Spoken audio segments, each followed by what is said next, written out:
देवी भागवत पुराना स्कंद 1 अध्याय 12। राजा सुद्युम्न की इला नामक स्त्री के रूप में परिणति, इला का बुध से विवाह और पुरूरवा का उत्पत्ति, भगवती की स्तुति करने से इलारूपधारी राजा सुद्युम्न की सायुज्य मुक्ति। सूत जी बोले, तदनंतर इला के गर्भ से पुरूरवा ने जन्म लिया। ये प्रसंग मैं आप लोगों से कहता हूँ। वे बुध पुत्र पुरूरवा बड़े धर्मात्मा, यज्ञ करने वाले एवं दानशील थे। 1 सुद्युम्न नामक एक राजा थे। वे बड़े ही सत्यवादी और जितेंद्रिय थे। एक बार वे सैंधव घोड़े पर आरूढ़ होकर आखेट के लिए वन में गए। उनके साथ कुछ मंत्री भी थे। वे राजा कानों में कमनीय कुंडल पहने थे। आजगव नामक धनुष तथा बाणों से भरा अद्भुत तरकस धारण करके उस वन में भ्रमण करते हुए रुरुमृग, हिरण, खरगोश, सुआ, गेंडों, गवया, सांभर, भैंसों, वन मुर्गों को मारते हुए तथा यज्ञोपयोगी अनेक वन पशुओं का वध करते हुए राजा सुद्युम्न कुमार नामक वन में प्रविष्ट हुए। 2-5 वह दिव्य वन सुमेरु पर्वत के निचले भाग में था, जो सुंदर मंदार वृक्षों से सुशोभित था। वहां अशोक वृक्ष की लताएं फैली हुई थी तथा मौलसिरी की सुगंधी उसे सुरभित कर रही थी। वह वन साल, ताड़, तमाल, चंपा, कटहल, आम, कदम्ब और महुए के पेड़ों से सुशोभित था तथा जहां तहां माधवी लता मंडप के समान छाई हुई थी। 6-7 उस वन में दाडिम, नारियल तथा केले के वृक्ष शोभित हो रहे थे और वह वन जूही, मालती तथा भी कुंद की पुष्पित लताओं से चारों ओर से घिरा हुआ था। वहां हंस और बतख विचरण कर रहे थे। बांस एक दूसरे से रगड़ खाने के कारण हवा में मधुर ध्वनि कर रहे थे तथा कहीं भ्रमरों की मधुर गुंजार वन प्रांत को गुंजित कर रही थी। इस प्रकार वह वन सब प्रकार से सुखदायक था। 8-9 कोयलों की ध्वनि से मंडित तथा पुष्पों से युक्त वृक्षों को देखकर अनुचरों के साथ राजा सुद्युम्न अत्यंत प्रसन्न हुए। 10 राजर्षि सुद्युम्न ने वहां प्रवेश किया और उसी क्षण वे स्त्री के रूप में परिणत हो गए। उनका घोड़ा भी घोड़ी के रूप में हो गया। इससे वे राजा चिंता में पड़ गए। वे मन में सोचने लगे, यह क्या हो गया। चिंता से व्याकुल वे राजा सुद्युम्न बार बार सोचते हुए बहुत दुखी तथा लज्जित हुए। उन्होंने सोचा, अब मैं क्या करूं और स्त्रीत्व भाव से युक्त मैं घर कैसे जाऊं। मैं अब कैसे राज्य संचालन करूंगा। मैं इस प्रकार किससे ठगा गया। 11-13 ऋषिगण बोले, ही लो महर्षण सूत जी, आपने यह बड़ी आश्चर्यजनक बात कही है। देवता के समान तेजस्वी राजा सुद्युम्न स्त्रीत्व को प्राप्त हो गए, इसका क्या कारण है, उसे बताइए। उस रमणीय वन में राजा ने कौन सा कार्य किया था। हे सुव्रत, आप विस्तारपूर्वक हमें बताइए। 14-15 सूत जी बोले, एक समय की बात है, संकादिक ऋषिगण अपने तेज से 10 दिशाओं को प्रकाशित करते हुए शंकर जी के दर्शन के लिए वहां गए थे। 16 उस समय महादेव शिव पार्वती के साथ विहार कर रहे थे। इसी बीच उन संकादिक ऋषियों को वहां देखकर पार्वती अत्यंत लज्जित हो गईं। वे अतिमानिनी पार्वती कांपती हुई लज्जित होकर अलग खड़ी हो गईं। 17-19 संकादिक मुनि भी शिव एवं पार्वती को विहार करते देखकर वहां से तत्काल लौटकर नर नारायण के आश्रम में चले गए। 20 भगवान शिव अपनी प्रिय पत्नी को लज्जित देखकर कहने लगे, तुम इस प्रकार लज्जित क्यों हो रही हो। तुम्हारे सुख का उपाय मैं अभी करता हूँ। हे वरान्ये, आज से जो कोई भी पुरुष इस वन में भूल से भी आएगा, वह स्त्री हो जाएगा। 21-22 उन शिवजी ने वन को ऐसा शाप दे दिया है, इसे जो लोग जानते हैं वे उस दोषपूर्ण वन का पुनर्ता परित्याग कर देते हैं। 23 वे सुद्युम्न भी अज्ञानवश सचिवों के साथ उस वन में चले गए, जिससे वे अपने सचिव आदि सहित स्त्री हो गए। इसमें शंका का कोई कारण नहीं है। 24 चिंताकुल होने के कारण राजा सुद्युम्न लज्जावश घर नहीं गए और उस वन प्रदेश से बाहर इधर उधर घूमने लगे। 25 स्त्रीत्व प्राप्त होने पर उन महात्मा का नाम इला पड़ गया। इस प्रकार स्त्री रूप में घूमते हुए एक दिन चंद्रमा के युवा पुत्र बुध से उनकी भेंट हो गई। 26 अनेक स्त्रियों के साथ भ्रमण करती हुई उस भावमय युवती रमणी को देखकर चंद्रमा के पुत्र भगवान बुध उस पर मोहित हो गए। वह रमणी भी उन चंद्रपुत्र बुध को अपना पति बनाने के लिए आकुल हो उठी। इस प्रकार परस्पर अनुराग के कारण कुछ दिनों में उन दोनों का संयोग हो गया। 27-28 उस चंद्रमा पुत्र बुध ने इला के गर्भ से पुरूरवा नामक श्रेष्ठ चक्रवर्ती पुत्र को उत्पन्न किया। पुत्र को जन्म देकर वह इला वन में ही रहने लगी तथा चिंतातुर हो उसने अपने कुलाचार्य मुनिश्रेष्ठ वशिष्ठ जी का स्मरण किया। 29-30 इला के स्मरण करते ही वशिष्ठ जी वहां आए। सुद्युम्न की ये दशा देखकर उन्हें बड़ी दया आई। तब उन्होंने समस्त लोक का कल्याण करने वाले महादेव शिव को प्रसन्न किया। 31 वशिष्ठ जी पर प्रसन्न होकर भगवान शंकर ने उन्हें मनोभिलषित वर प्रदान किया। वशिष्ठ जी ने प्रिय राजा सुद्युम्न के पुनः पुरुष होने के लिए प्रार्थना की।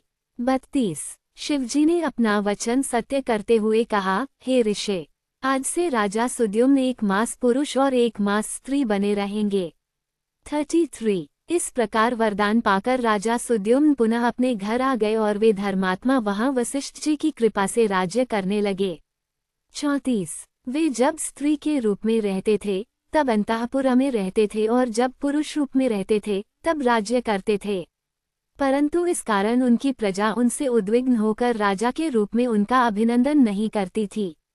35 कुछ समय के बाद जब राजकुमार पुरूरवा युवक हो गया तब महाराज सुद्युम्न उसे प्रतिष्ठानपुर का राज्य सौंपकर वन में चले गए। 36 अनेक प्रकार के वृक्षों से सुंदर लगने वाले उस वन में रहते हुए राजा सुद्युम्न ने देवर्षि नारद जी से सर्वोत्तम नवाक्षर नवान मंत्र की दीक्षा ली और अत्यंत श्रद्धा भक्ति के साथ मन लगाकर वे उस मंत्र का जप करने लगे।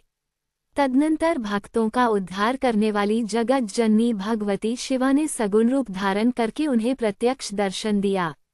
उस समय मनोरम तथा दिव्य स्वरूप वाली भगवती सिंह पर सवार होकर उनके समक्ष खड़ी हो गईं। उनके नेत्र मद से परिपूर्ण थे। 37-39 ऐसी दिव्य रूपधारिणी श्री दुर्गा देवी को अपने सामने देखकर स्नेहभरे नेत्रों वाले इलारूपी राजा सुद्युम्न प्रेमपूर्वक सिर नवाकर उनकी स्तुति करने लगे। 40 इला ने कहा, हे भगवती, आपका जगत प्रसिद्ध वह दिव्य रूप जो संसार के लिए कल्याणकारी है मैंने देखा है जननी। सुर समूह से सेवित आपके भुक्ति मुक्ति प्रदायक चरण कमल की मैं वंदना कर रही हूँ। 41 हे अम्ब, इस संसार में कौन मनुष्य आपको संपूर्ण रूप से जान सकता है, जबकि मुनि एवं देवगण भी उसे देखकर विमोहित रहते हैं। हे देवी, आपके संपूर्ण ऐश्वर्य तथा मुझ जैसी अकीचन पर दया, ये सब देखकर मुझे आश्चर्य हो रहा है। 42 हे माता, जब शिव, विष्णु, ब्रह्मा, इंद्र, सूर्य, कुबेर, अग्नि, वरुण, वायु, चंद्रमा और अष्टवसु भी आपके प्रभाव को नहीं जानते हैं, तब भला गुणहित मनुष्य आपके गुणों को कैसे जान सकता है।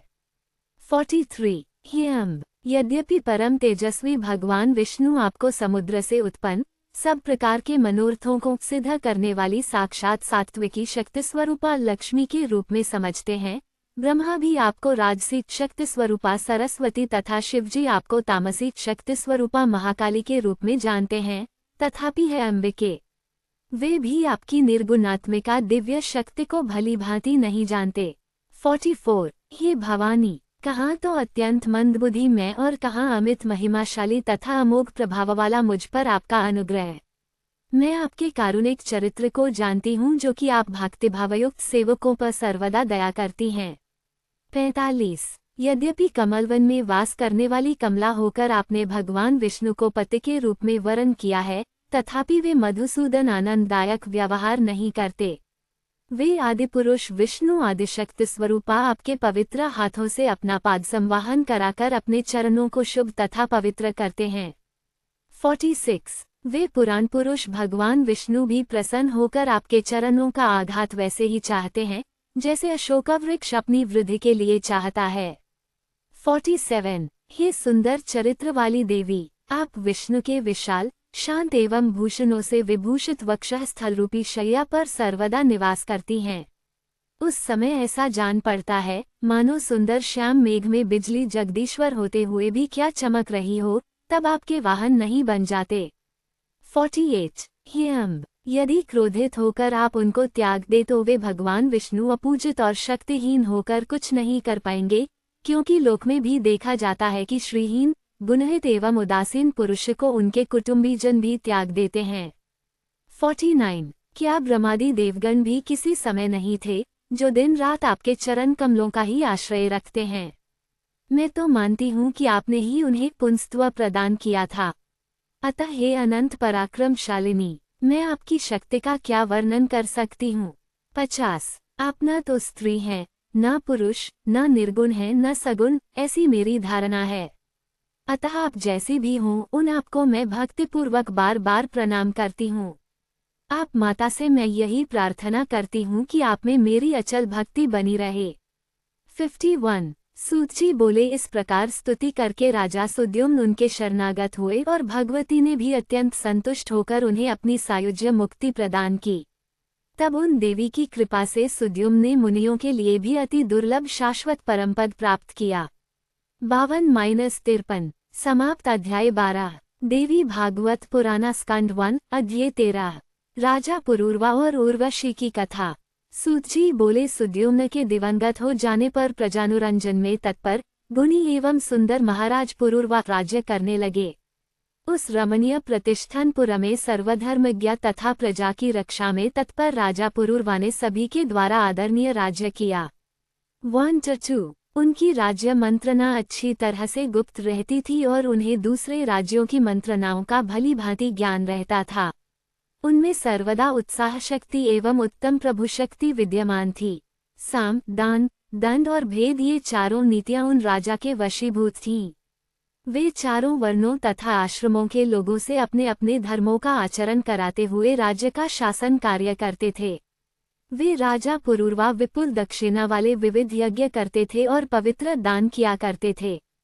35 राजा पुरूरवा के रूप, गुण, उदारता, शील, ऐश्वर्य एवं वीरता की प्रशंसा सुनकर उर्वशी उनके वशीभूत हो गई। उन दिनों वह भी ब्रह्मा के शाप से पृथ्वी पर मनुष्य योनि में आई थी। अतः उस मानिनी ने उन राजा को गुणी जानकर उन्हें पति के रूप में स्वीकार कर लिया। 6-7 वह वरांगना इस प्रकार को शर्त रखकर वहां रहने लगी। उसने कहा, हे राजन, ये दोनों भेड़ के बच्चे मैं आपके पास धरोहर के रूप में रखती हूँ।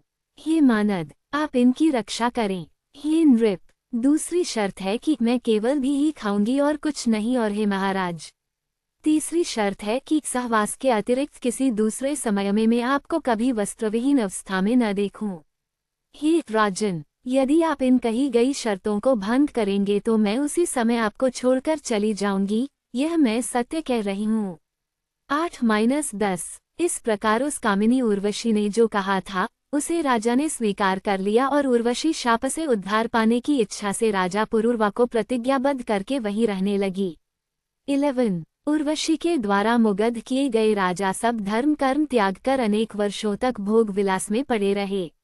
उस पर आसक्त मन वाले वे सदा उसी का चिंतन करते रहते थे और उस पर अत्यधिक मोहित होने के कारण एक क्षण भी उस उर्वशी के बिना नहीं रह सकते थे।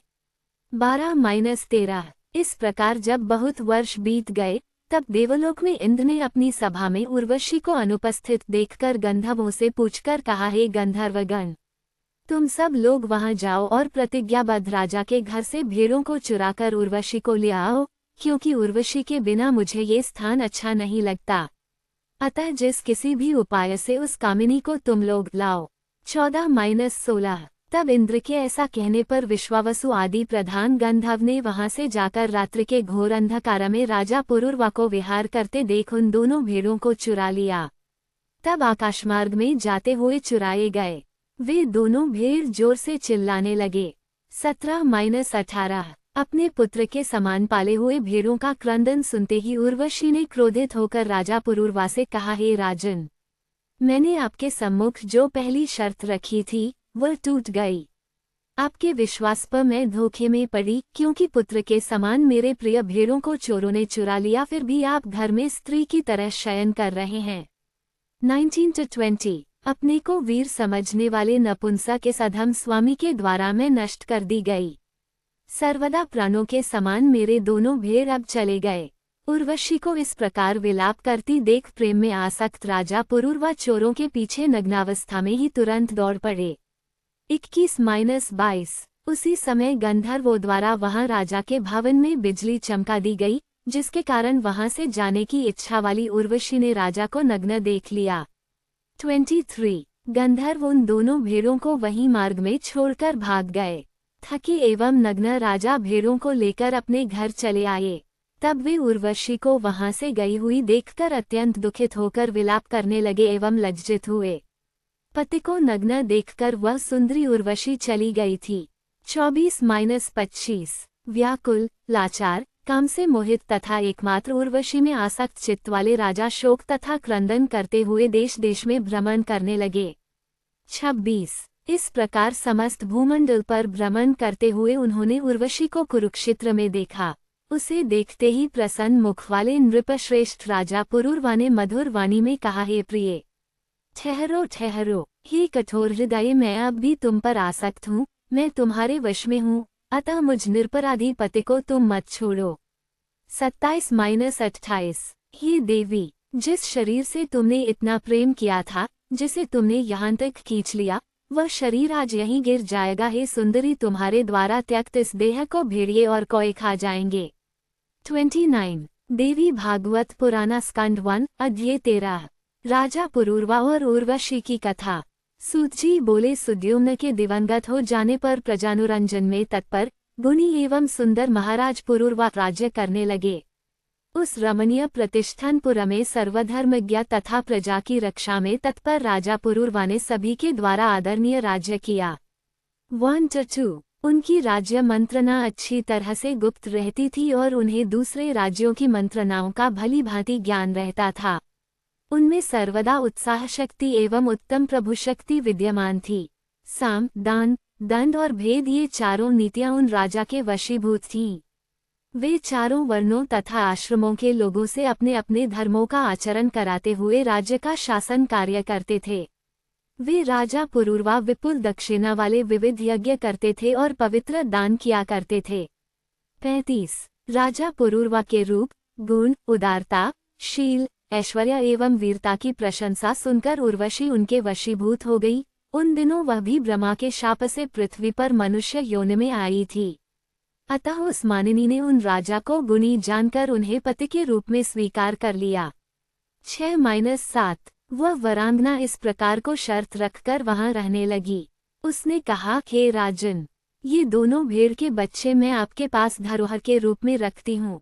हे मानद, आप इनकी रक्षा करें। हे नृप, दूसरी शर्त है कि मैं केवल भी ही खाऊंगी और कुछ नहीं। और हे महाराज, तीसरी शर्त है कि सहवास के अतिरिक्त किसी दूसरे समय में मैं आपको कभी वस्त्रविहीन अवस्था में न देखूं। हे राजन, यदि आप इन कही गई शर्तों को भंग करेंगे तो मैं उसी समय आपको छोड़कर चली जाऊंगी, यह मैं सत्य कह रही हूँ। 8-10 इस प्रकार उस कामिनी उर्वशी ने जो कहा था उसे राजा ने स्वीकार कर लिया और उर्वशी शाप से उद्धार पाने की इच्छा से राजा पुरूरवा को प्रतिज्ञाबद्ध करके वहीं रहने लगी। 11 उर्वशी के द्वारा मुग्ध किए गए राजा सब धर्म कर्म त्याग कर अनेक वर्षों तक भोग विलास में पड़े रहे। उस पर आसक्त मन वाले वे सदा उसी का चिंतन करते रहते थे और उस पर अत्यधिक मोहित होने के कारण एक क्षण भी उस उर्वशी के बिना नहीं रह सकते थे। 12-13 इस प्रकार जब बहुत वर्ष बीत गए तब देवलोक में इंद्र ने अपनी सभा में उर्वशी को अनुपस्थित देखकर गंधर्वों से पूछकर कहा, हे गंधर्वगण, तुम सब लोग वहां जाओ और प्रतिज्ञाबद्ध राजा के घर से भेड़ों को चुराकर उर्वशी को ले आओ, क्योंकि उर्वशी के बिना मुझे ये स्थान अच्छा नहीं लगता। अतः जिस किसी भी उपाय से उस कामिनी को तुम लोग लाओ। 14-16 तब इंद्र के ऐसा कहने पर विश्वावसु आदि प्रधान गंधर्व ने वहां से जाकर रात्रि के घोर अंधकार में राजा पुरूरवा को विहार करते देख उन दोनों भेड़ों को चुरा लिया। तब आकाशमार्ग में जाते हुए चुराए गए वे दोनों भेड़ जोर से चिल्लाने लगे। 17-18 अपने पुत्र के समान पाले हुए भेड़ों का क्रंदन सुनते ही उर्वशी ने क्रोधित होकर राजा पुरूरवा से कहा, हे राजन, मैंने आपके सम्मुख जो पहली शर्त रखी थी वह टूट गई। आपके विश्वास पर मैं धोखे में पड़ी, क्योंकि पुत्र के समान मेरे प्रिय भेड़ों को चोरों ने चुरा लिया, फिर भी आप घर में स्त्री की तरह शयन कर रहे हैं। 19-20 अपने को वीर समझने वाले नपुंसक इस अधम स्वामी के द्वारा मैं नष्ट कर दी गई। सर्वदा प्राणों के समान मेरे दोनों भेड़ अब चले गए। उर्वशी को इस प्रकार विलाप करती देख प्रेम में आसक्त राजा पुरूरवा चोरों के पीछे नग्नावस्था में ही तुरंत दौड़ पड़े। 21-22। उसी समय गंधर्वों द्वारा वहां राजा के भवन में बिजली चमका दी गई, जिसके कारण वहां से जाने की इच्छा वाली उर्वशी ने राजा को नग्न देख लिया। 23। गंधर्व उन दोनों भेड़ों को वहीं मार्ग में छोड़कर भाग गए। थकी एवं नग्न राजा भेड़ों को लेकर अपने घर चले आए। तब वे उर्वशी को वहां से गई हुई देखकर अत्यंत दुखित होकर विलाप करने लगे एवं लज्जित हुए। पति को नग्न देखकर वह सुंदरी उर्वशी चली गई थी। 24-25। व्याकुल, लाचार, काम से मोहित तथा एकमात्र उर्वशी में आसक्त चित्त वाले राजा शोक तथा क्रंदन करते हुए देश देश में भ्रमण करने लगे। 26। इस प्रकार समस्त भूमंडल पर भ्रमण करते हुए उन्होंने उर्वशी को कुरुक्षेत्र में देखा। उसे देखते ही प्रसन्न मुख वाले नृपश्रेष्ठ राजा पुरूरवा ने मधुर वाणी में कहा, हे प्रिय, ठहरो ठहरो, हे कठोर हृदय, मैं अब भी तुम पर आसक्त हूँ, मैं तुम्हारे वश में हूँ, अतः मुझ निरपराधी पति को तुम मत छोड़ो। 27-28। हे देवी, जिस शरीर से तुमने इतना प्रेम किया था, जिसे तुमने यहाँ तक खींच लिया, वह शरीर आज यहीं गिर जाएगा। हे सुंदरी, तुम्हारे द्वारा त्यक्त इस देह को भेड़िए और कौए खा जाएंगे। 29। इस प्रकार विलाप करते हुए दुखित, दीन, थके, कामातुर और अत्यंत लाचार राजा पुरूरवा से उर्वशी कहने लगी। 30। उर्वशी बोली, हे राजेंद्र, आप मूर्ख हैं, आपका ज्ञान कहाँ चला गया? हे पृथ्वीपते, भेड़ियों के समान स्त्रियों की किसी से मित्रता नहीं होती, अतः राजा उनको चाहिए कि वे स्त्रियों और चोरों पर कभी भी विश्वास न करें। अब आप अपने घर जाइए, सुख भोगिए और मन में किसी प्रकार की चिंता मत कीजिए। 31-32। इस प्रकार अत्यंत विषयासक्त होने के कारण उर्वशी के समझाने पर भी राजा को ज्ञान नहीं हुआ। उस स्वेच्छाचारिणी अप्सरा के स्नेह में जकड़े रहने के कारण उन्हें अपार दुख प्राप्त हुआ। 33। सूत जी बोले, हे मुनिजन, इस प्रकार मैंने उर्वशी के महान चरित्र का वर्णन आप लोगों से संक्षेप में कर दिया, जो वेद में विस्तार पूर्वक वर्णित है। 34। समाप्त। अध्याय 13। देवी भागवत स्कंद 1, अध्याय 14। व्यासपुत्र शुकदेव के अरण्य से उत्पन्न होने की कथा तथा व्यास जी द्वारा उनसे गृहस्थ धर्म का वर्णन। सूत जी बोले, उस सुंदरी असितापांगी घृताची को देखकर व्यास जी बड़े असमंजस में पड़े और सोचने लगे कि ये देवकन्या अप्सरा मेरे योग्य नहीं है, अतः अब मैं क्या करूं। वह अप्सरा भी व्यास जी को चिंतित होता देखकर भयभीत हो गई कि कहीं ये मुझे शाप न दे दें। 1-2। तत्पश्चात भय से व्याकुल वह अप्सरा एक शुकी का रूप धारण करके उड़ गई। व्यास जी उसे पक्षी के रूप में देखकर आश्चर्य में पड़ गए। 3। उसे देखने मात्र से व्यास जी के शरीर में काम का संचार हो आया और प्रत्यंग में काम का प्रवेश हो जाने के कारण उनका मन अत्यंत विस्मय में पड़ गया। 4। बड़ी धीरता के साथ मन को रोकने की चेष्टा करते हुए भी उस चंचल मन को वे व्यासमुनि वश में करने में समर्थ नहीं हुए। 5। इस प्रकार घृताची द्वारा मोहित तेजस्वी व्यास जी का मन अनेक यत्न करने पर भी भावी संयोग के कारण उनके वश में न हो सका। 6। इसी बीच अग्नि निकालने के लिए मंथन करते समय एकाएक उनका तेज उस अरणी पर गिर गया, किंतु उसके गिरने पर ध्यान न देकर वे अरण्य मंथन करते रहे। उस अरणी से उन्हीं के सदृश मनोहर स्वरूप वाले शुक उत्पन्न हो गए। 7-8। अरणी से उत्पन्न वह बालक विस्मय पैदा करते हुए उसी प्रकार सुशोभित हो रहा था, जिस प्रकार हवन करते समय घृताहुति पड़ने से प्रकट अग्नि दीप्तिमान हो उठती है। 9। उस पुत्र को देखकर यह क्या, ऐसा सोचकर व्यास जी अत्यंत विस्मय में पड़ गए और विचार करने लगे कि यह शिव के वरदान से ही तो उत्पन्न नहीं हुआ है। 10। इस प्रकार अरणी गर्भ से उत्पन्न वह तेजस्वी पुत्र शुक अपने तेज से दूसरे अग्नि के तुल्य देदीप्यमान प्रतीत हो रहा था।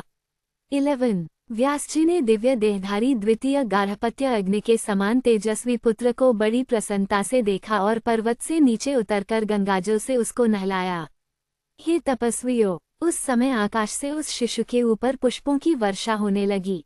12-13। व्यास जी ने उस महात्मा शिशु का जातकर्म आदि संस्कार किया। उस समय देवताओं ने दुंदुभियां बजाईं तथा अप्सराओं ने नृत्य किया। 14। उस बालक के दर्शन की लालसा वाले विश्वावसु, नारद, तुम्बुरु आदि सभी गंधर्वराज प्रसन्न होकर शुक के जन्म पर गान करने लगे।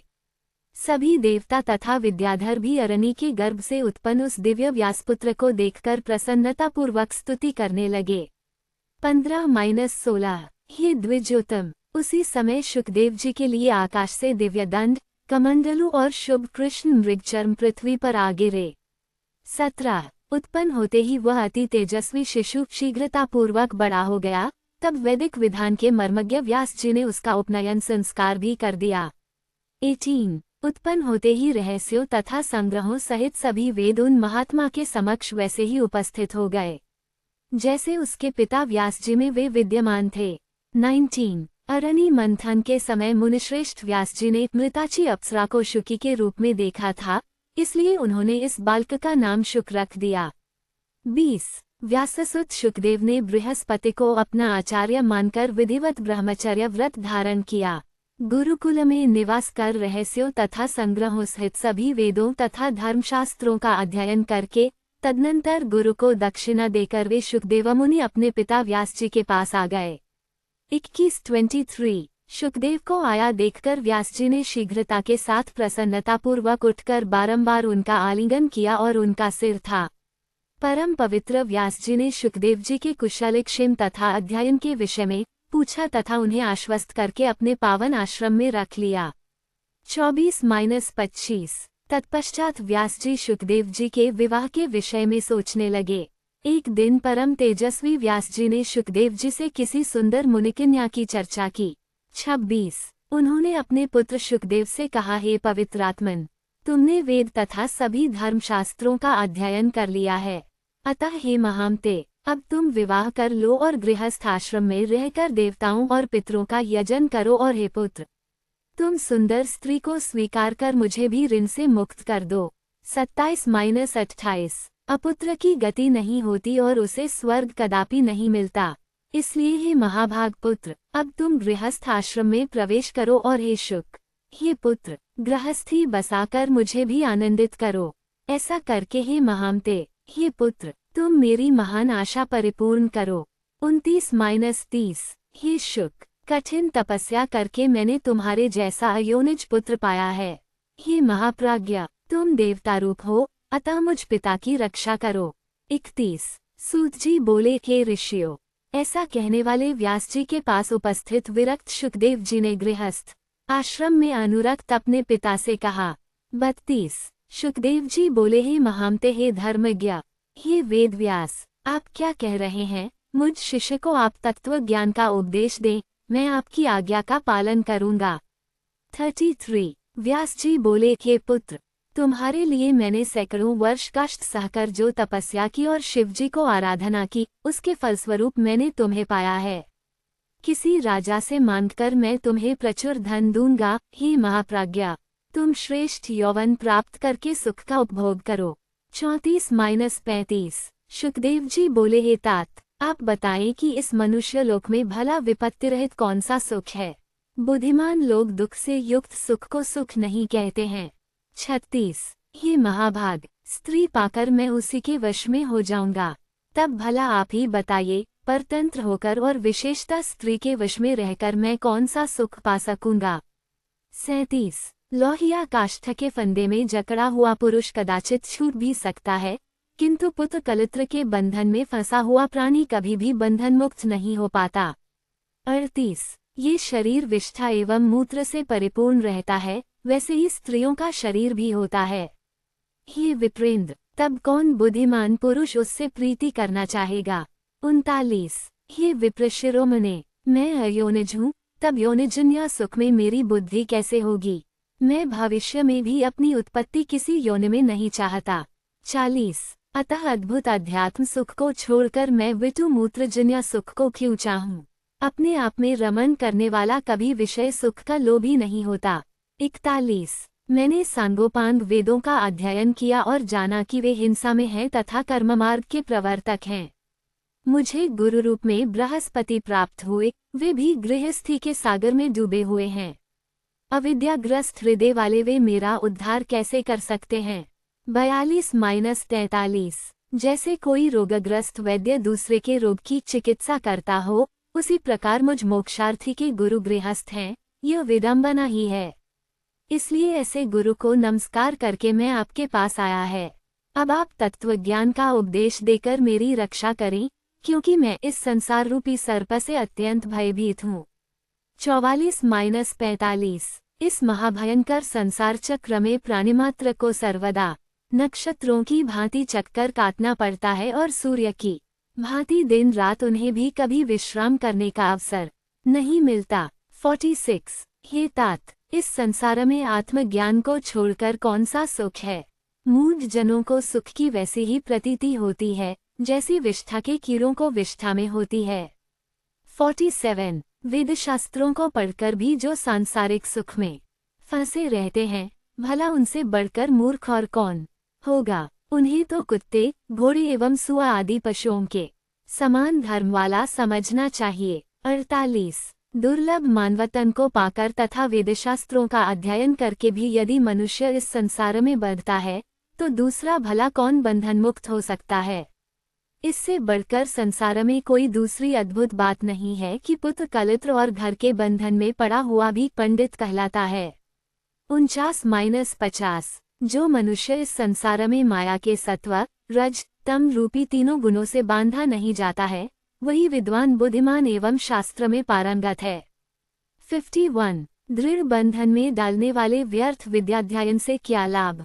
उसी का अध्ययन करना चाहिए जो शीघ्र ही भावबंधन से मुक्त कर दे। 52 पुरुष को बंधन में जकड़ लेने के कारण ही उसे ग्रह कहा गया है, अतः ऐसे बंधन रूप घर में सुख कहाँ? हे पिताजी, इसलिए मैं भयभीत हूँ। 53 जो अज्ञानी, मंदबुद्धि तथा अभागे मनुष्य हैं, वे इस मानव जन्म को पाकर भी पुनः बंधन में पड़ जाते हैं। 54 व्यास जी बोले, ग्रह बंधनागार नहीं है और न बंधन का कारण ही है। जो मन से बंधन मुक्त है, वह गृहस्थ आश्रम में रहते हुए भी मुक्त हो जाता है। 55 जो न्यायमार्ग से धनोपार्जन करता है, शास्त्रोक्त कर्मों का विधिवत संपादन करता है, पितृश्राद्ध आदि यज्ञ करता है, सर्वदा सत्य बोलता है तथा पवित्र रहता है, वह गृह में रहते हुए भी मुक्त हो जाता है। 56 ब्रह्मचारी, सन्यासी, वानप्रस्थी तथा व्रतोपवास करने वाला ये सब मनुष्य मध्याह्नोत्तर काल में गृहस्थ के पास ही जाते हैं। वे धार्मिक गृहस्थ श्रद्धा के साथ मधुर वचनों द्वारा सबका सत्कार करते एवं अन्नदान से उन्हें उपकृत करते हैं। 57-58 गृहस्थ आश्रम से बढ़कर कोई दूसरा आश्रम देखा या सुना नहीं गया।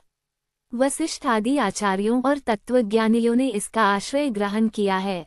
59 हे महाभाग, वेदोक्त कर्म करने वाले गृहस्थ के लिए क्या असाध्य रह जाता है?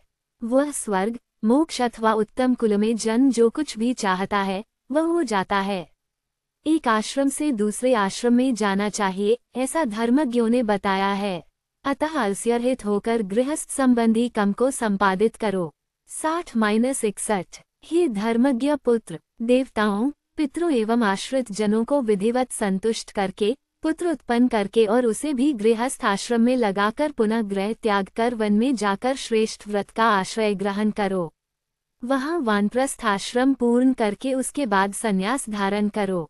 62-63 हे महाभाग, इंद्रियां मनुष्य को निश्चित रूप से प्रमत्त बना देती हैं। जो मनुष्य स्त्री रहित होता है, उसे मन पांचों इंद्रियों से विकल कर देता है। 64 हे महामते, इसलिए उन बलवान इंद्रियों पर विजय पाने के लिए स्त्री परिण्य करके गृहस्थ बनना चाहिए, तत्पश्चात वृद्धावस्था में तप करना चाहिए, ये शास्त्रवचन है। 65 हे महाभाग, वन में स्थित महातेजस्वी महर्षि विश्वामित्र किसी समय 3 सहस्र वर्षों तक निराहार और जितेंद्रिय रहकर अत्यंत कठोर तप करके भी मेनका को देखकर मोहित हो गए और उन्हीं के तेज से पुत्री रूप में सुंदर शकुंतला पैदा हुई। 66-67 मेरे पिता पराशर जी भी धीवर की कृष्णवर्णा कन्या को देखकर काम बाण से आहत हो गए और उन्होंने नाव पर ही उसे स्वीकार कर लिया था। 68 ब्रह्मा जी भी अपनी कन्या को देखकर काम से पीड़ित हो गए और बेसुध होकर उसके पीछे दौड़ते रहे, तब शिव जी ने उन्हें रोका। 69 अतः हे कल्याणकारी पुत्र, तुम मेरा हितकर वचन मान लो और किसी कुलीन कन्या से विवाह करके सनातन वेदमार्ग का पालन करो। 70 समाप्त। अध्याय 14।